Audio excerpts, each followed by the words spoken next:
we're going to build on yesterday's show about face culture and talk about how it applies to meetings in a government office. There are various stressful situations you'll find yourself in if you do business here, and this week we will discuss others like hosting a meeting in your office, mastering conversation flow, and more. But actually being invited to a government office for a formal meeting is perhaps the most high-stakes situation you're going to find yourself in here as a foreigner in China. We will look at 3 types of meetings. Those held to honor someone in front of other people, meetings that are for more general networking or relationship building, and ones that are all about business-to-business deal-making. Right, with the distinction being that in this case, one of the businesses is a government office, and they have very particular protocols to be followed. As an outsider, you are initially forgiven somewhat for not knowing all the dance moves, but if you want to thrive here, you'll do well to master as much local flavor as possible to help make everything go smoother. And if you are a Chinese business person, you will know some of this already, but we think we might have some insights for you too, so stay tuned.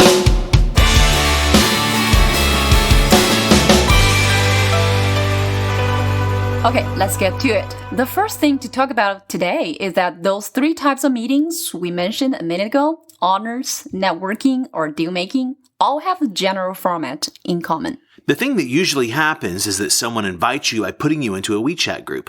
The big boss's number 2 people are in there, but typically not the biggest boss themselves. They may join later after the fact if the meeting went well, but that's getting ahead of our story here. Your top priority when joining the group is to give a little face to the host or meeting organizers in this group. You don't have to be excessive in your praise, but a genuine and friendly greeting and a show of thanks to this person for inviting you will really go a long way towards building your guanxi. The next step that when the meeting day comes, do not be late. Make sure to leave plenty of time to get where you're going and to give yourself time to relax and mentally prepare before you go inside. Always remember that the less stressed you are, the easier everything else will be and better you will go. You can relate to this, I think, right, Brendan? Yeah, with my old company, we would try to get there as much as 2 hours early, actually, if it was a very high-stakes meeting and or with a very senior entity. 2 hours? Mm-hmm. That seems like overkill.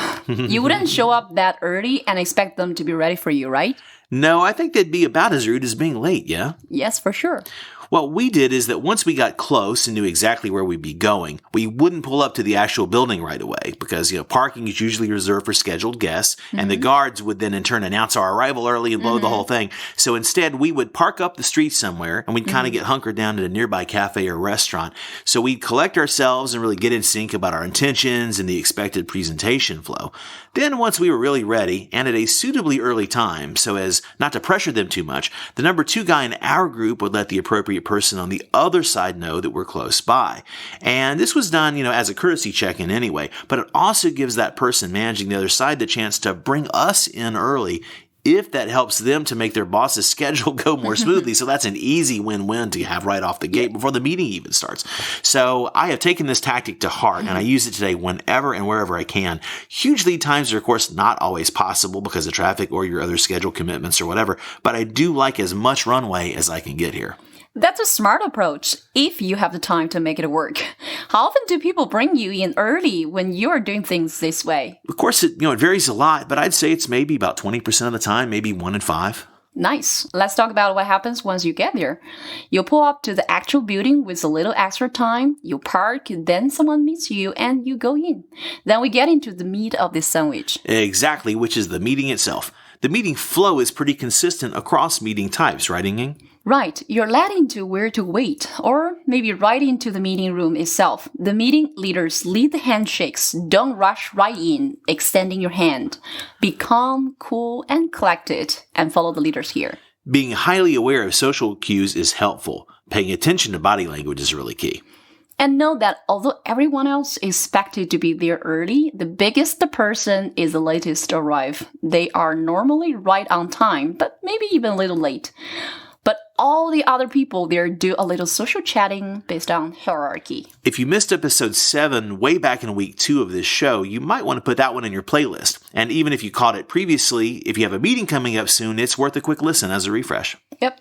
We covered a lot of things during that week of shows focused on Chinese communication that will be helpful to help get you started. Absolutely. So once the meeting gets underway, there are a lot of things that will happen just really automatically. One of them is that everyone usually has a teacup and a bottle of water waiting at their place at the table.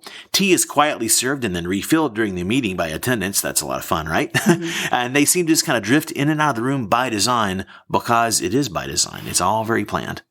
In terms of talking, if you're the guest, you should position yourself in a lower hierarchical position to everyone else to be polite. This is not false modesty or a fealty. You will get your respect at the relevant time for sure, and it will be serious. Otherwise, be sure to display humility by default. Yep. Respect should come back to you in due time. And if it doesn't, well, maybe you're in the wrong meeting. Another tip is that when it's your turn to offer some praise or respect, start with the highest position or most key person in the room, as has been established beforehand or in the flow of things, and be very specific and selective with what you say, and you don't want to lay it on too thick. Right. There's a fine line between fealty and flattery. Yep. But you will figure it out as you go. And if you're new to China, remember that people will grade you on a curve. So relax, do your best, and you'll be fine. In my experience, this is very true. Much like in similar high-stakes meetings in Hollywood, there's a feeling that if you're smart enough or valued enough to get in the room in the first place, then you have a reason to be there, so your presence and contributions are valued accordingly. Now, how about sharing some quick how-tos and don'ts and do's with the people, Yingying? Perfect. Remember that titles matter. It is very important and smart to address any officials with their right title. You want to be aware of not breaking their face, which is making someone, especially the host or an important official, to lose respect in the eyes of the room. Again, for a refresher on face culture, check out yesterday's show, and we're going to build on this all this week. Next, remember to not to talk for too long or too much overall. The right way to let the conversation flow is to give a piece of information to the leader and the group, and then wait for the official or the boss of the room to comment. And once they have, it's time to move on, and then the cycle will repeat. It's not a debate by default. If it becomes one, go along with it as best as you can. But for the love of God, don't start one. Yes, this would be very unproductive or considered rude. You should use 汇报 style in those meetings, which actually means to report to someone. When it's your turn to speak, you will say something like, "Please allow me to report to you the following," which means allow me to share with you the current situation with me, my company, or the project you're concerned with. You do not want to be too direct like you're instructing someone. And remember what Yingying just said a minute ago, and always use the right title when addressing the person. Do not err on the side of being too casual or informal like we tend to do in the West once we have established rapport. The vibe is very different here, as you will see. Right. Don't forget that especially in the business to government business meeting, the goal is to make things happen or to get things moving in the first place. So when in doubt, focus on that. Brandon, you had a metaphor we were talking about the other day that I liked. Can you share with us? Absolutely, and you helped me figure it out, actually, so it's only fair to share some credit here. The idea is that every meeting is like a solar system. The key person in any given situation is like the sun, the light in the center of gravity in that solar system. Someone else is their moon, the person who serves as the emotional anchor and helps set the pace and tone of respect in the room for the sun. Then there are brighter and lesser stars and planets, etc.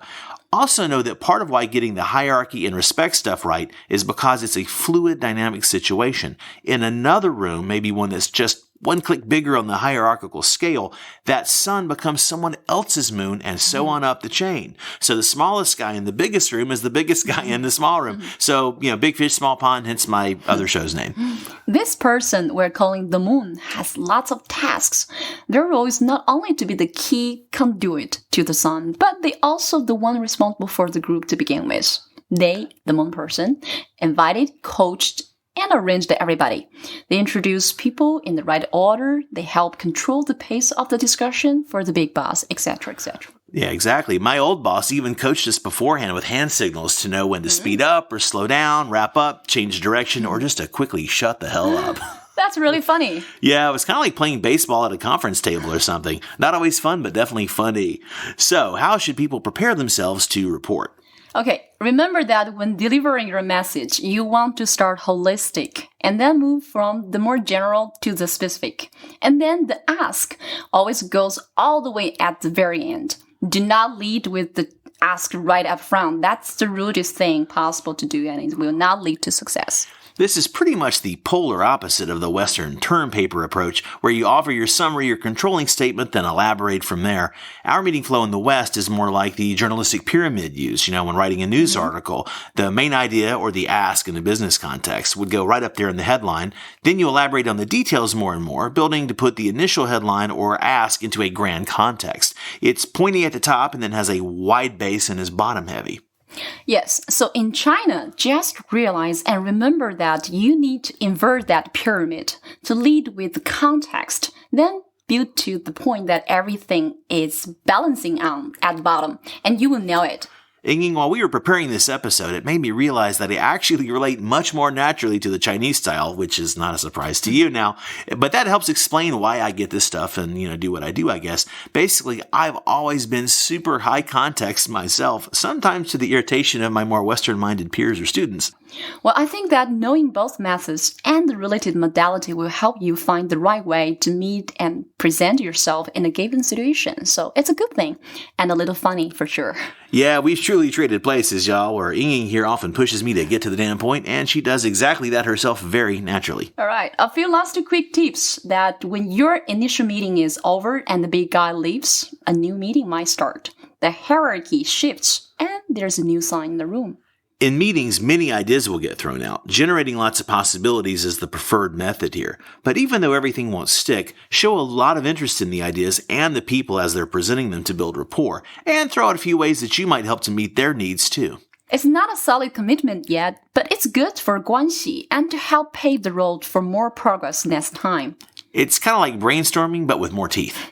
And as you wrap up, there are many thank yous exchanged. So many thank yous. You want to thank everyone specifically, similar to how you do personalization and toasting like we talked about way back in week 1. Also, you may take or be in a lot of pictures. Any that you take, be sure to send them to the group.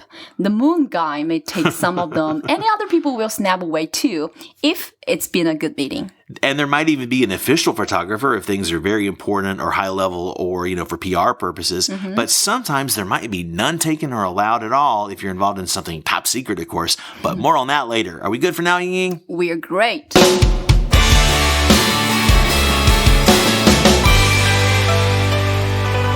We learn about organization, meeting flow, and how concepts such as phase, guanxi, and hierarchy never go away if you're doing things in China.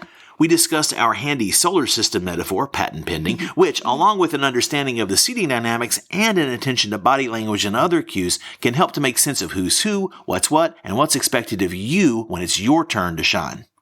And there has been a big focus today on respect and keeping yourself in check in different ways. But remember that it's all about establishing and maintaining harmony, and that if you understand and play by the rules of the game, you will get your time in the sun too. It's time for us to land the plane for now and rest up for tomorrow. Don't forget to check out the show notes, especially all those links to previous episodes that complement this one. Be sure to read, review, share, and subscribe to us wherever you get your podcast. And thanks again for listening. I'm Yingying Li. And I'm Brendan Davis. See you tomorrow on How China Works.